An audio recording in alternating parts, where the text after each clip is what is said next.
Achievement Unlocked by Allyson Lindt. Audiobook copyright 2023. Held by Allyson Lindt. Narrated by Crisden, Rachel Music, and BJ Hunter. Produced and directed by CTR Audio. Prologue. Megan. This man was pretty.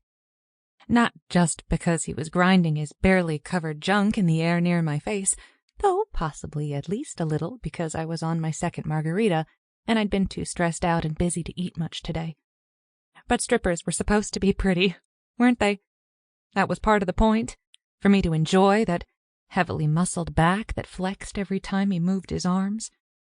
To appreciate how the faint scars near his shoulder and the sexy as hell tattoo covering his left shoulder blade added to the allure. I didn't realize I was reaching out to trace the ink until he grabbed my wrist. You sure you want to go down that path, bride-to-be? His tone was playful and his question ended with a wink. You might have more fun starting here. He set my hand on his upper thigh. Holy rock-hard quads, Batman. I wanted to squeeze to see what happened and then drape my arms around his neck and have him pin me to the wall and... I'm good, thanks. I yanked my right hand back into my lap and took a long swallow of my drink. I wasn't the girl who made out with the stripper at my own bachelorette party. I wasn't the girl who did anything that might be perceived as inappropriate, unless the alternative was even worse. You can swing that thing in my face, my sister Carly called from a few seats over. It wasn't the first or the 1,000th time I'd thought it, and it wouldn't be the last. Thank God for Carly.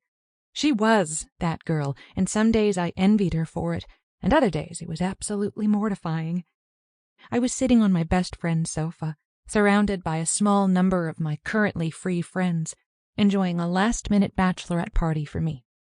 Because my fiancé had changed our plans last minute, and I'd had to cancel the party that had been months in planning. Easton, said fiancé, would be furious to see we had a stripper, let alone that I was fondling the guy.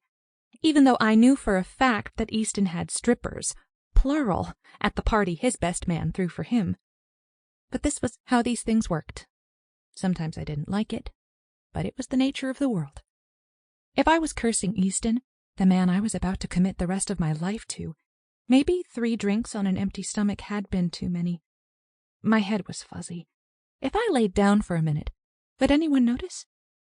I wandered upstairs to Sonia's room and sat on the edge of her bed. The room danced around me in a more dizzying spin. Sample complete. Ready to continue?